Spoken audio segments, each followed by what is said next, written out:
Captain Jiwan Park stood in the council chamber and knew she was about to make a terrible mistake. The vote was already decided. Everyone could see that. The Draxi would lose their home, and nobody cared enough to stop it. The chamber was massive, built to hold representatives from 200 different species. Some breathed oxygen like humans. Others floated in special containers filled with methane gas. A few existed as pure energy, their forms barely visible to normal eyes. This was the Galactic Council, the government that ruled most of the known galaxy. For 73 years, humans had been part of it. They were new compared to species that had traveled the stars for millions of years. Jiwan watched the Valorian ambassador speak. The Valorians were tall beings made of living crystal. When light hit them, they shone like diamonds. They were beautiful and ancient and very powerful. The Valorian ambassador explained why his people needed the Draxi star system. Rare crystals existed there, crystals that made faster-than-light travel possible. The Valorians wanted those crystals. The problem was simple. The Draxi lived there. They had lived there for 6,000 years. They were small, gray-skinned people who loved books and history. They had no weapons, no army, no way to fight back. The Valorians said they would move the Draxi to another planet. They promised the Draxi would be safe and comfortable. They called it a fair solution. Jiwan looked at the Draxi representative, an old being named Soren. Tears ran down his face. He knew what was coming. Everyone knew. The vote began. The Mech Collective voted yes. They were machines who thought only in terms of efficiency. Moving one small species made sense to them. The Quillari voted yes too, though they looked sad about it. The Quillari could read minds, so they felt everyone's pain, but they voted yes anyway. One by one, the great powers of the galaxy agreed. Some voted yes. Others chose to abstain, which meant they did not care enough to say no. Then it was humanity's turn. Jiwan stood up. She could feel Ambassador Minho Choi staring at her from the human delegation area. Minho was her boss. He had told her exactly how to vote.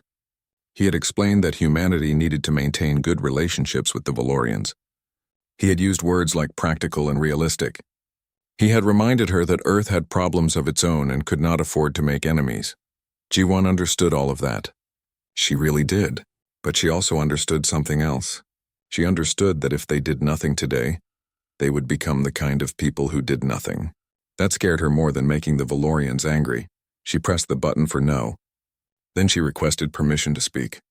The council speaker looked surprised, but allowed it. Jiwan took a deep breath and began to talk. She spoke about what civilization meant. She said that any society that threw away its weak members for profit was not really civilized at all. She said that the Draxi had done nothing wrong.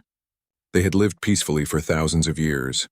Now they would lose everything because someone else wanted their crystals. She asked a simple question. If this could happen to the Draxi, why could it not happen to anyone? Why not to humanity next time? The chamber erupted. Some delegates laughed. Others shouted.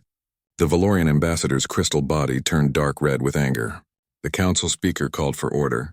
When the noise died down, the vote was counted. The Draxi lost their world. Only Earth had voted no. After the session ended, Ambassador Minho Choi found Jiwan in the corridor. His face was red. He said she had embarrassed humanity. He said she had made Earth look foolish and naive. He said there would be consequences. Jiwan listened to all of it. Then she said she would do it again. That night, Jiwan returned to her ship, the Steadfast Horizon. It was a diplomatic vessel, not very big or powerful. Her crew was waiting. Lieutenant Hana Lee spoke first. She was young and brave and believed in doing what was right. She said they should help the Draxi evacuate. Other crew members agreed. Some worried about orders from Earth. Jiwan made a decision. They would help even if it meant trouble. Over the next 3 weeks, Jiwan and her crew worked in secret. They used human transport ships to move Draxi civilians away from their doomed world. Other human captains joined them. These were people who believed that doing the right thing mattered more than following bad orders. They moved families, saved precious books, rescued what they could of Draxi culture. The Valorians were angry about this. They sent ships to stop the evacuations. The council declared that Jiwan had broken their laws. Warrants were issued. Earth's government panicked and said Jiwan was acting alone without permission. The news channels called her a traitor, but she kept working. On the last day before the Valorians took control of the system, Elder Soren came to the Steadfast Horizon. He was old and tired, but his eyes were clear. He thanked Jiwon for what humanity had done. He said most Draxi were now safe because of her courage. Then he gave her a small device, a quantum data core.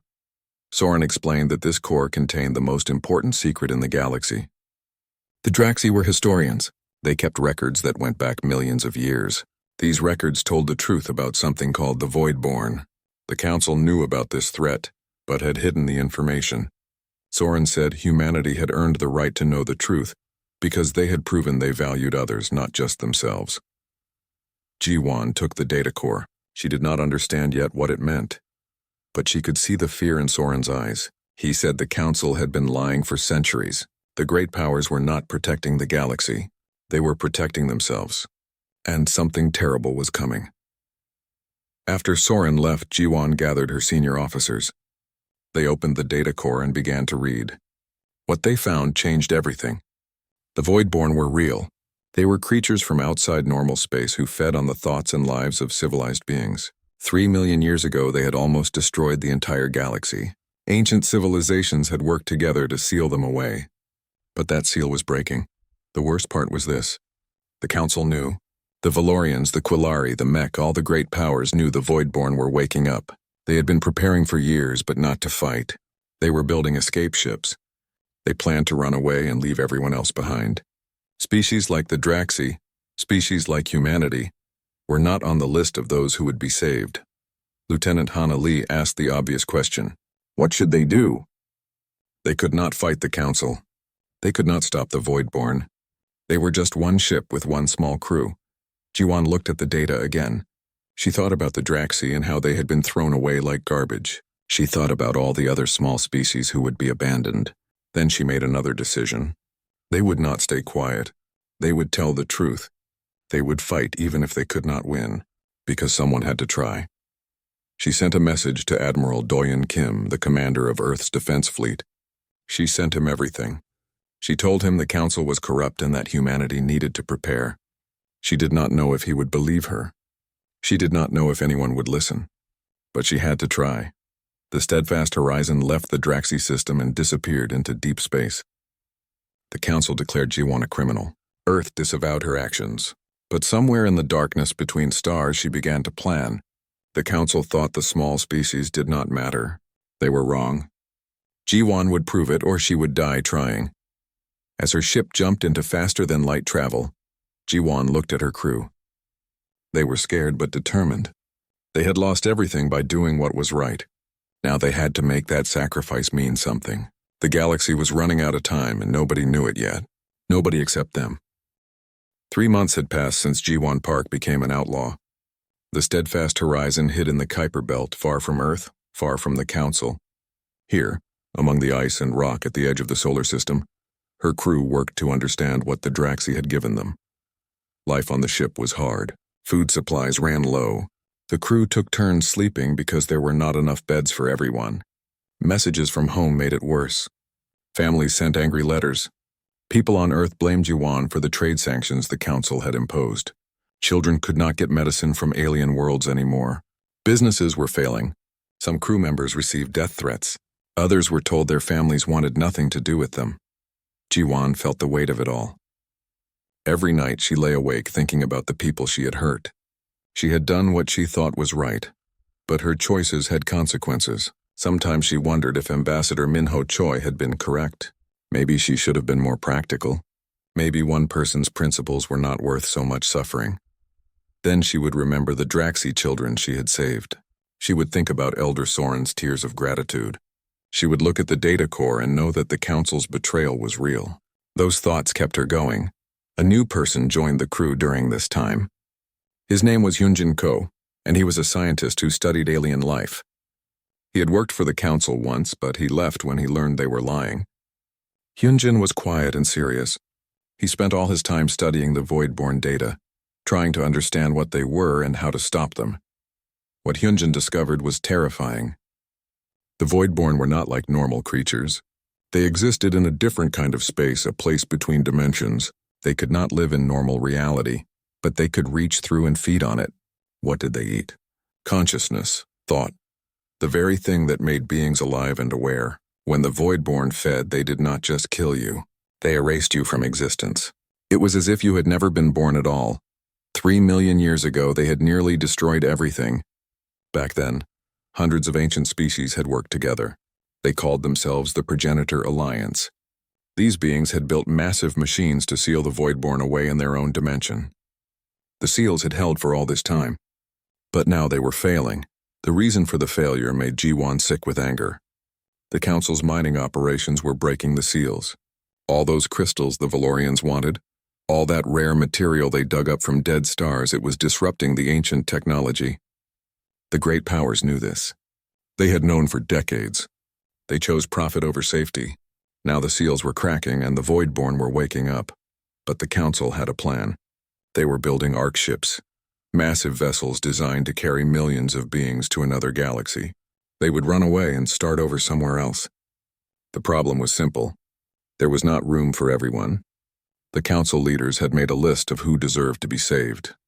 The Valorians were on the list. So were the Kalari and the Mech. A few dozen other powerful species made the cut. Humanity was not on that list. Neither were the Draxi, or hundreds of other smaller civilizations. Billions of beings would be left behind to face the Voidborn alone. The Council had decided they were not worth saving. Lieutenant Hana Lee found this information while searching through encrypted Council files. She came to Ji-Wan's cabin late one night and showed her the list. They sat in silence for a long time. Finally, Hana asked what they should do. They could not fight the entire Council. They could not save billions of people by themselves. Ji-Wan did not have a good answer. She only knew they had to try something. She sent another message to Admiral Doyen Kim on Earth. This time she included all the evidence. She sent him the list of who would be saved and who would be abandoned. She sent him proof of the arc ships being built in secret. She sent him everything. Admiral Kim sent a reply 3 days later. He believed her. More than that, he had been suspicious for months. Council ships had been acting strangely, gathering resources, disappearing for long periods. He had noticed but could not prove anything. Now he had proof. He told Ji-Wan that she had allies. Many officers in Earth's fleet felt the same way she did. They believed in protecting all of humanity, not just the rich and powerful. They would help her. This was good news, but it came with a warning. Earth's government was divided. Some leaders wanted to work with Ji-Wan. Others wanted her arrested. There might be a civil war among humans if this information became public. People needed to see the proof for themselves or they would never believe it. While Ji-Wan thought about how to spread the truth, Council enforcers found her ship. Ambassador Minho Choi led the fleet that surrounded the steadfast horizon. He sent a message demanding her surrender. His voice sounded tired and sad. He said she had caused enough damage. He said it was time to come home and face justice. Ji-Wan made a decision. She broadcast everything to Minho's fleet. Every ship received the Voidborn data, the list of who would be saved, the proof of the arc ships. Then she waited. For several long minutes, nothing happened. Then something remarkable occurred. Half of Minho's ships turned their weapons away from the steadfast horizon. Their captains had seen the truth and refused to follow orders anymore. Ambassador Minho Choi's ship was one that defected. He sent a personal message to Ji-Wan. He said he was sorry. Everything he had worked for, everything he believed about the Council, it had all been a lie. He felt like a fool. For years he had told people to be practical and realistic. He had sacrificed his principles for political advantage. Now he understood that all of it had been for nothing. The people he served had never cared about Earth or humanity. They had been using everyone. Minho did something brave then.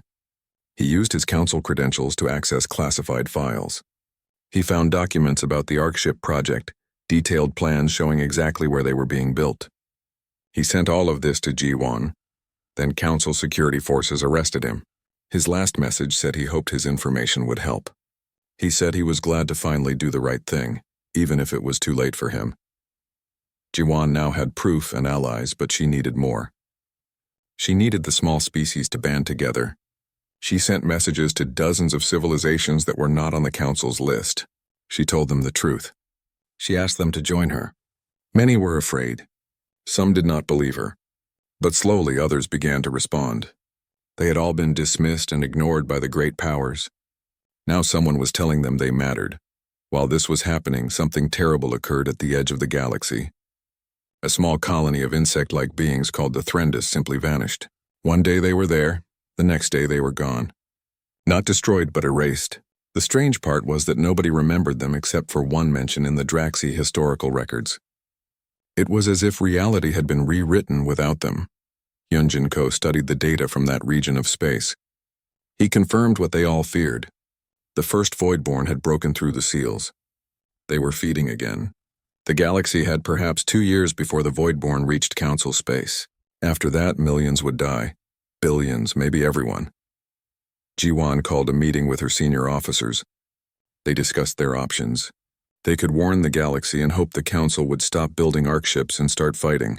But the Council was corrupt. They would probably just accelerate their escape plans. Or Ji-won could focus on saving the species the Council had abandoned. She could let the great powers face the Voidborn alone while she helped everyone else survive. Lieutenant Hana Lee said they should save who they could. The Council had made their choice. Sergeant Yuna Bay, who commanded their small group of Marines, agreed. Let the Council burn for what they had done. Focus on protecting the innocent. But Ji-won could not do that. Yes, the Council was corrupt. Yes, they had betrayed everyone.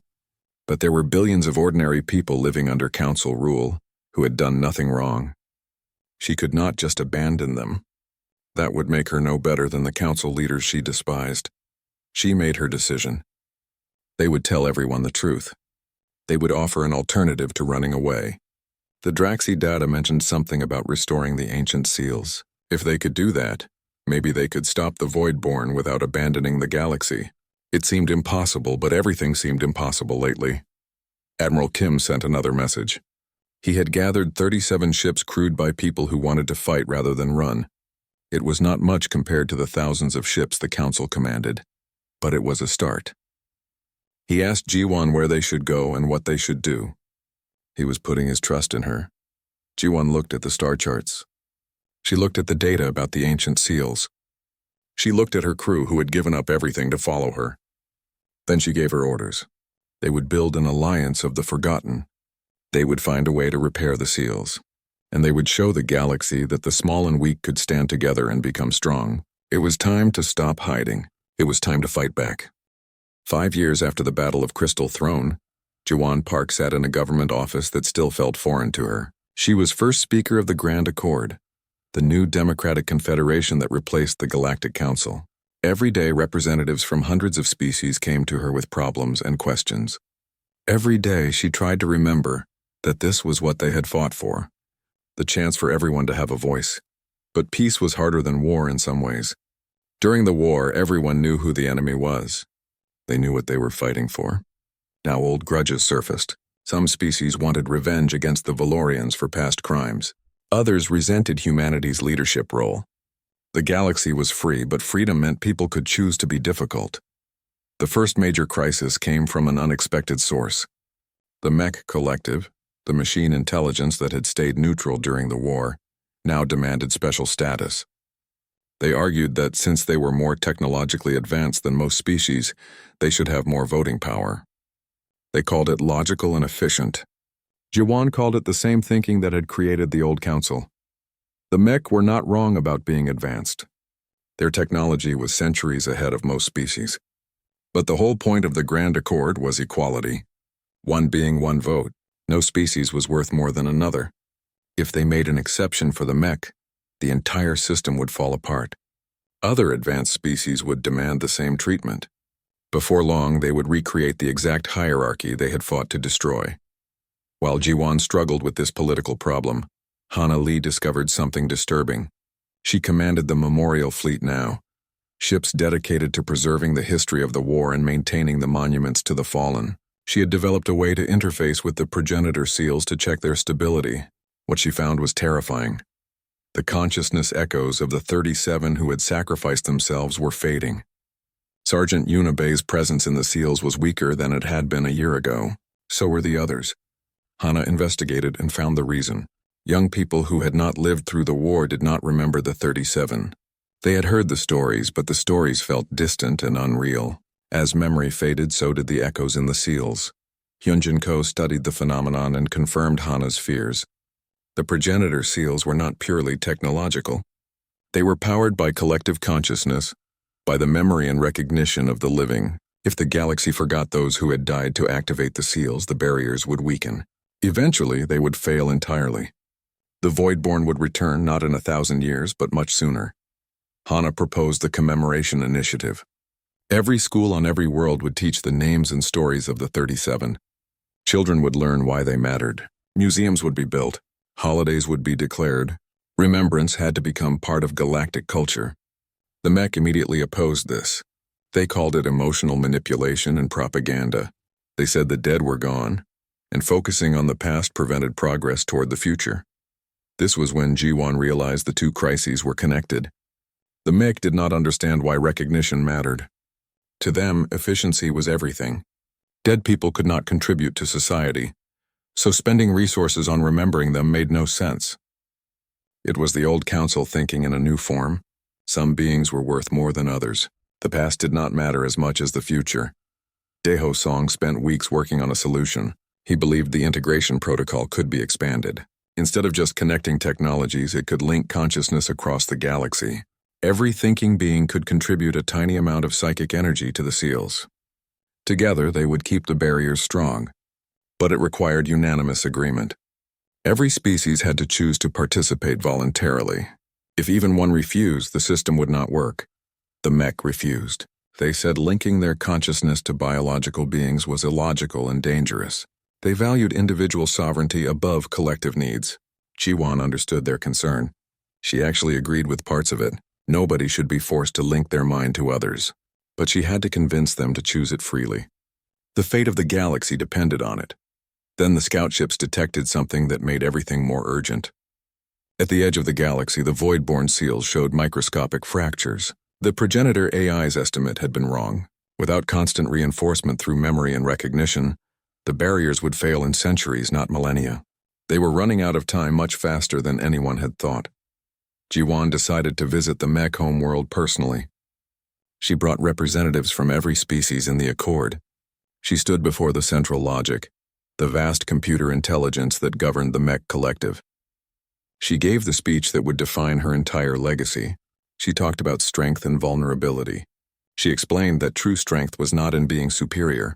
It was in admitting you needed help. It was in recognizing that your survival depended on others. She told the mech about humanity's history. Humans were not the smartest species or the strongest. They were not the oldest or the most advanced. But they understood something important. Every being had value. Every person mattered. When you recognized that and acted on it, you became part of something larger than yourself. That connection was more powerful than any weapon or technology. The mech central logic processed this for 3 full days. During that time, it analyzed Daeho Song's integration protocol. It studied the mathematics of cooperation versus competition in complex systems. It reviewed every battle the Alliance had fought, looking for patterns. Finally, it reached a conclusion that surprised everyone, including itself. The central logic announced that illogical actions that preserve the collective could be classified as a higher form of logic. Cooperation increased survival probability more than individual optimization. The data was clear. Species that worked together thrived. Those that prioritized only themselves eventually failed. The mech would join the consciousness network, not from emotion, but from recognition that it was the mathematically optimal choice. Jiwan accepted this victory with grace.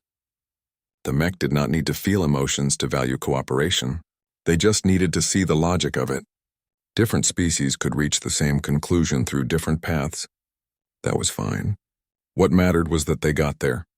With the mech's agreement, the consciousness network could activate. A date was set.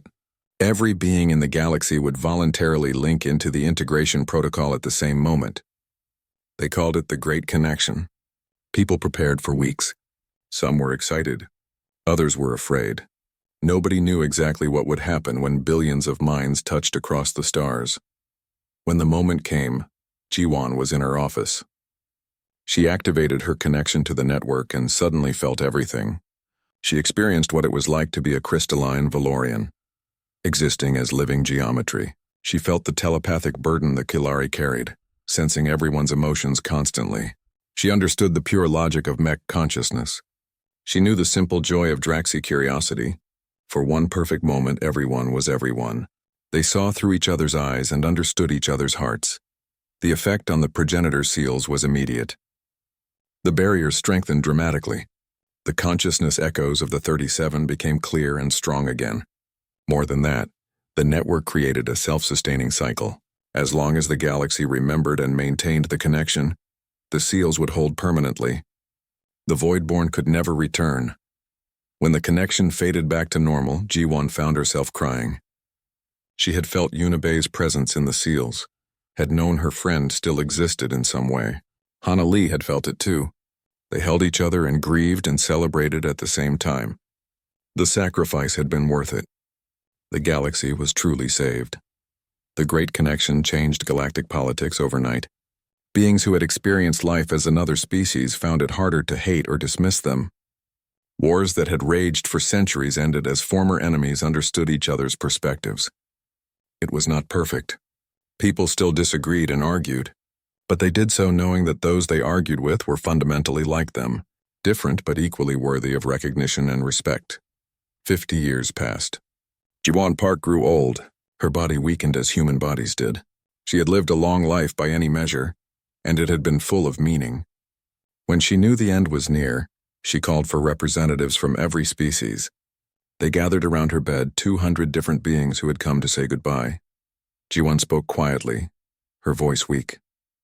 She talked about the journey from one defiant vote in a council chamber to a galaxy where every voice mattered. She admitted her mistakes and doubts.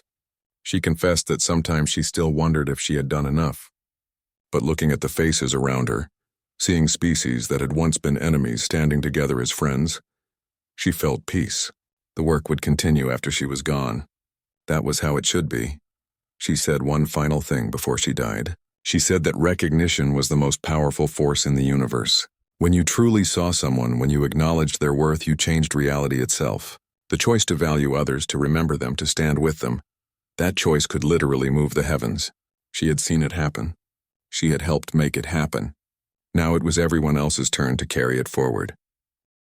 8 months after forming the alliance, Ji-won Park stood before representatives of 53 different species.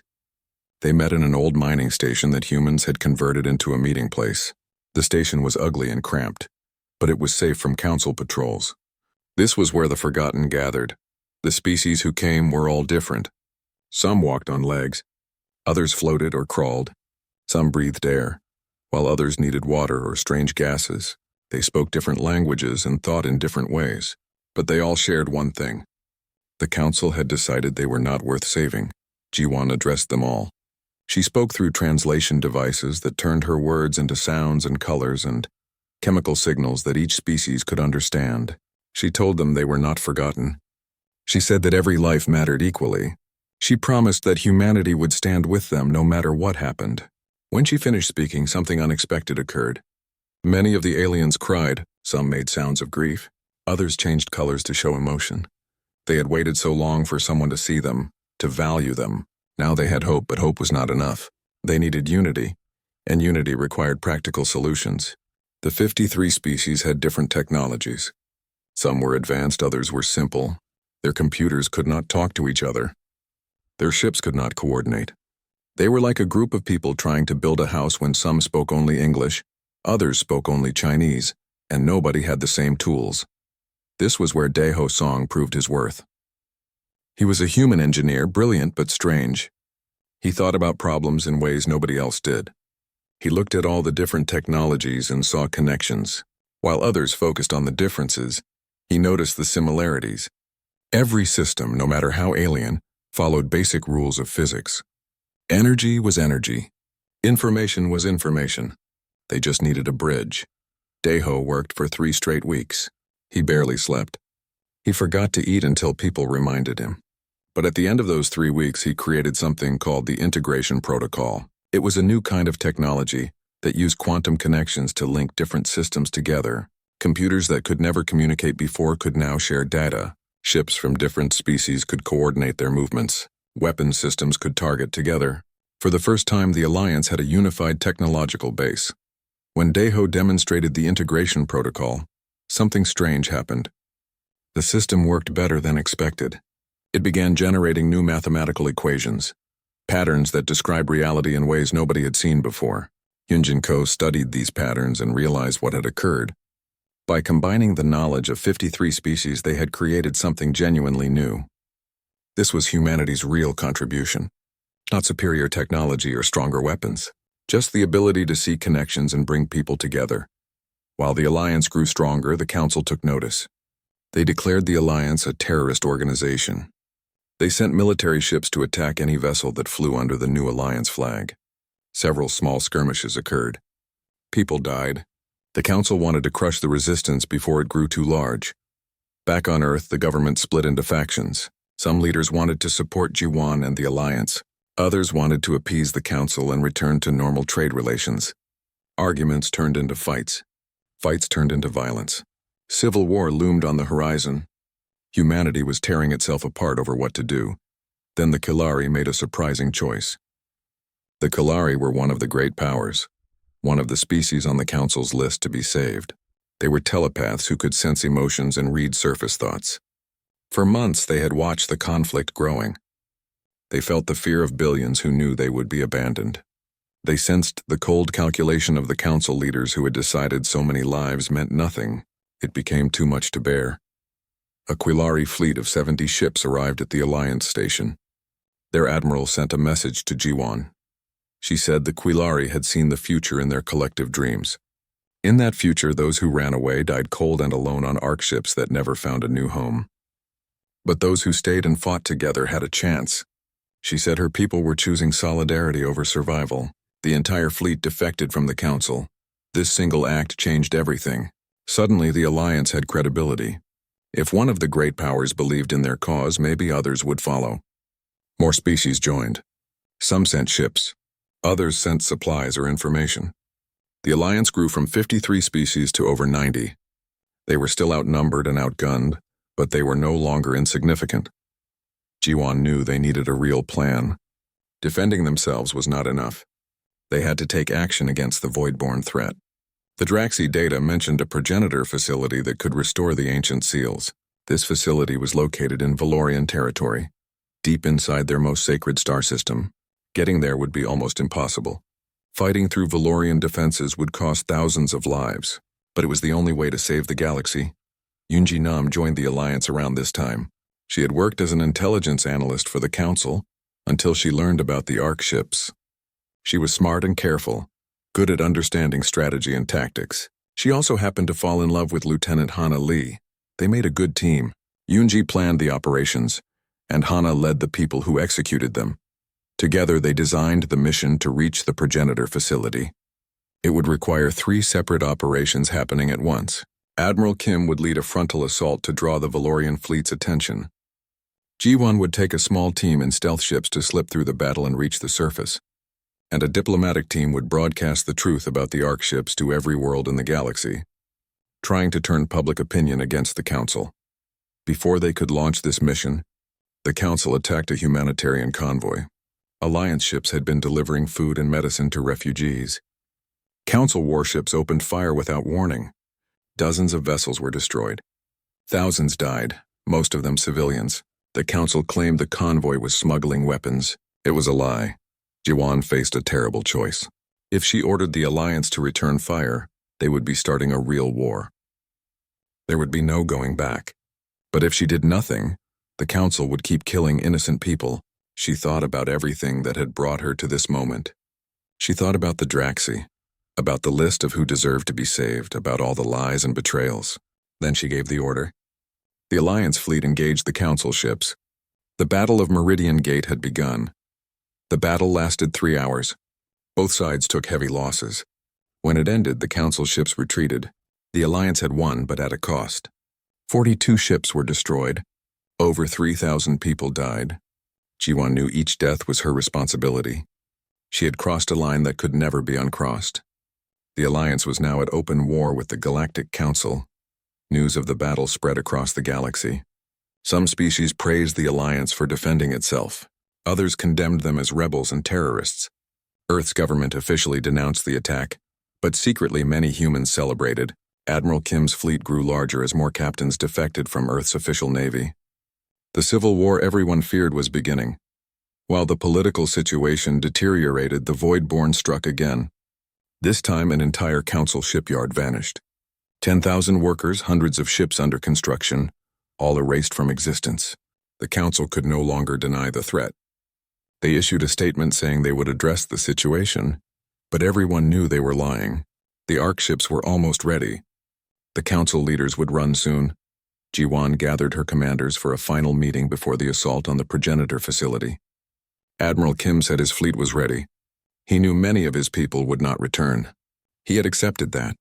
Dae-ho Song said the integration protocol was prepared to interface with progenitor technology. Hyunjin Ko warned that the facility might require some kind of activation sequence they did not understand yet. But there was no more time to prepare. They had to act now. Lieutenant Hana Lee asked the question everyone was thinking. What if they failed? What if they reached the facility but could not activate it? What if they sacrificed thousands of lives for nothing? Ji-won did not have a good answer. She only knew that trying was better than giving up. The council had chosen fear and selfishness. The alliance chose hope and courage. Win or lose, that meant something. Admiral Kim stood and made a short speech. He said that courage alone would not win this war, but sacrifice might. Every person in the alliance fleet knew they might die. They had chosen to fight anyway because some things were worth dying for. Protecting the innocent, standing up to bullies, refusing to abandon others. These principles gave life meaning. Without them, survival was just existence. The fleet prepared to jump into Valorian space. 212 ships against over 2,000. Terrible odds by any measure. But Ji-won looked at her people and saw determination. They had been dismissed and underestimated their entire lives. Now they would show the galaxy what the Forgotten could accomplish when they stood together. The jump drives activated. The Alliance fleet disappeared into faster-than-light travel, heading toward a battle that would decide the fate of billions. The Valorian fleet moved like a wall of crystal death. Admiral Doyen Kim watched them come and thought about his family on Earth. He would never see them again. He had known that when he volunteered for this mission. His fleet of 37 ships faced over 2,000 Valorian warships. The math was simple and brutal. They would all die. But their deaths would mean something. Kim opened a channel to his entire fleet. He spoke calmly like a teacher explaining a simple problem. He told them they were about to give the greatest gift one person could give another: time. While the Valorians focused on destroying his fleet, Ji-won Park would slip past with her infiltration team. She would reach the progenitor facility. She would save the galaxy. All they had to do was keep the enemy busy long enough. He asked if anyone wanted to leave. Nobody did. The battle began with missiles and energy beams lighting up the darkness. Kim's ships fought with desperate ferocity. They used tactics the Valorians did not expect, attacking from strange angles, sacrificing damaged ships by ramming them into enemy vessels. Every minute they survived was a victory. Every second bought was a chance for the mission to succeed. While the battle raged, Ji-won Park guided her small team through the chaos in stealth ships. With her were Lieutenant Hana Lee, Dae-ho Song, Hyunjin Ko, and volunteers from 17 different species. They slipped between burning wrecks and energy blasts. Twice, Valorian patrols nearly detected them. Both times they escaped by pure luck.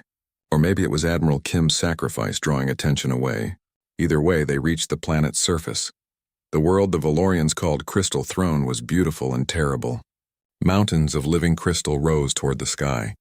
The planet sang with strange harmonics as wind passed through the formations. This was the Valorians' most holy place, and beneath it lay the progenitor facility that could save the galaxy. They found the entrance inside a massive crystal mine. The Valorians had been digging here for decades, pulling rare minerals from the ground. They had known the ancient facility was here. They had known they were damaging it. They did it anyway because profit mattered more than safety. Ji-won felt sick looking at it. This greed had started everything. The breaking seals, the void-born awakening, all of it traced back to this place. The team descended into the facility. Ancient technology hummed around them. Systems that had operated for 3 million years. Dae-ho Song connected his devices to the progenitor computers. At first, nothing happened. Then the integration protocol activated automatically. The system recognized that multiple species were working together. That seemed to be important somehow. A hologram appeared, speaking in a language nobody had heard for millions of years. but the integration protocol translated it.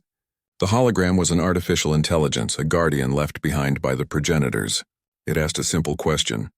Why should it help them? The last time civilizations came here, they fought each other instead of working together.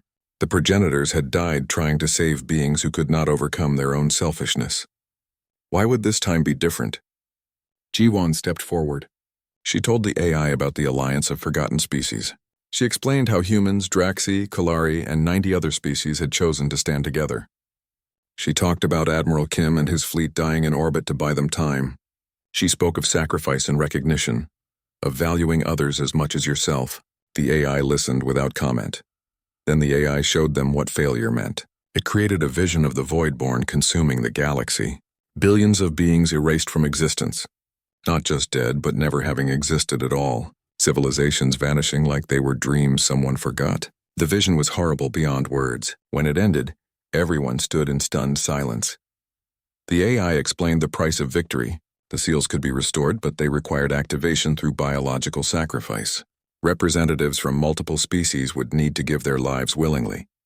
Their consciousness would be woven into the seal structure, becoming eternal guardians. It was the ultimate act of unity. Different species choosing to become one thing to protect everyone else. Sergeant Yuna Bay volunteered immediately. She was a Marine trained to protect others. This was just another mission to her. Others followed. A Quilari telepath, a Draxi historian, a crystal being from a species Ji-won had never heard of. One by one, volunteers stepped forward. 37 in total, representing 17 different species. They knew what it meant. They chose it anyway. Ji-won tried to join them. She felt it was only right. She had led them here. She should share their fate. But Elder Soren stopped her. The old Draxi had traveled with them, determined to see this through. He explained that someone needed to witness what happened here. Someone needed to remember the 37 and tell their stories. That was humanity's role. Not to die, but to make certain nobody was forgotten. The volunteers entered the activation chamber. They held hands, humans touching aliens touching other aliens. Taeho Song's integration protocol merged with the progenitor technology. Energy flowed through them. Their bodies began to glow. Sergeant Yuna Bay looked at Hana Lee one last time. She said 3 words. Tell my story. Then she and the others dissolved into light. The effect was immediate. Across the galaxy, the ancient seals flared to life. The cracks closed. The Voidborn were pushed back into their own dimension. The galaxy was safe, but 37 people had paid the price. Their consciousness remained in the seals, aware but not truly alive. They would guard the barrier forever, unable to speak or move or experience anything except the endless vigil against the dark. Ji-won fell to her knees in the empty chamber. Around her, she could sense faint echoes of the fallen. They were still there in some way, watching. She made a promise to them. Their sacrifice would be remembered. Every being in the galaxy would know their names and their choice. She would make certain of it. While Ji-won mourned in the facility, the Valorian Empress herself arrived with her personal guard. She had been watching the battle from orbit. She had seen Kim's fleet fight and die. She had felt the seals activate. Now she came to the facility expecting to find enemies to fight. Instead, she found Captain Park kneeling among the fading light of the sacrificed. The Empress was an ancient being, thousands of years old.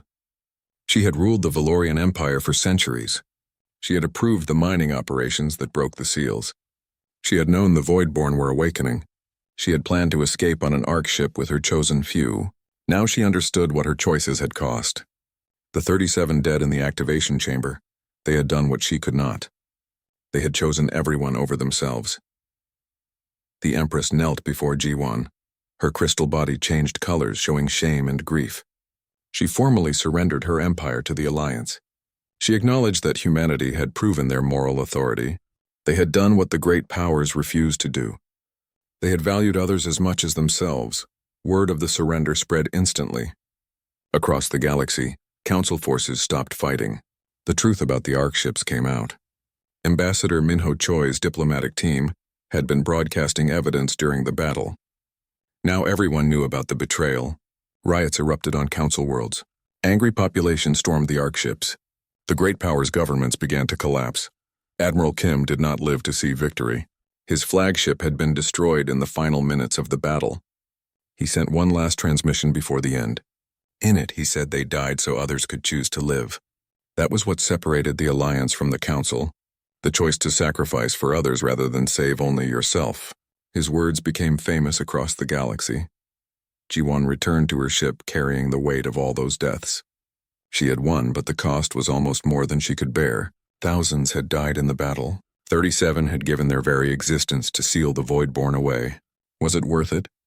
She did not know. She only knew they had made the choice together, and that gave it meaning. The progenitor AI sent one final message before going dormant again. The seals would hold for 1,000 years, no more. This generation had been given time, not a permanent solution. The galaxy had to spend the next millennium learning to truly cooperate. If they did not, the Voidborn would return when the seals failed. It was both a gift and a warning. As the Alliance fleet regrouped in orbit, Ji-won looked at the reports. The Galactic Council was finished. Its leaders were being arrested or fleeing. The Ark ships were being repurposed as colony vessels for refugees. A new government would need to be formed, and everyone was looking to humanity to lead it. They had proven their principles. Now they would have to teach those principles to others. Lieutenant Hana Lee came to Ji-won's cabin that night. She had been crying. Yuna Bay had been her best friend since childhood. Now Yuna existed only as an echo in the seals, conscious but unable to communicate. Hana asked how they could honor such a sacrifice. How could they make it mean something? Ji-won had been thinking about the same question. She told Hana they would build a memorial. They would create a place where every name was written, every story told. Schools across the galaxy would teach about the 37. No child would grow up without knowing about the people who gave everything to save everyone. Recognition would be eternal. That was the promise Ji-won had made in the activation chamber.